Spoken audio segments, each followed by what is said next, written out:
கனவானதே. காதல் என்ற மந்திரத்தின் மாயம் என்ன, கல்லும் முள்ளும் இப்போது பூவானதே.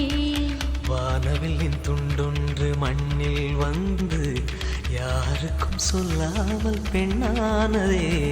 தென்மேற்கு பருவக்காற்று தேன்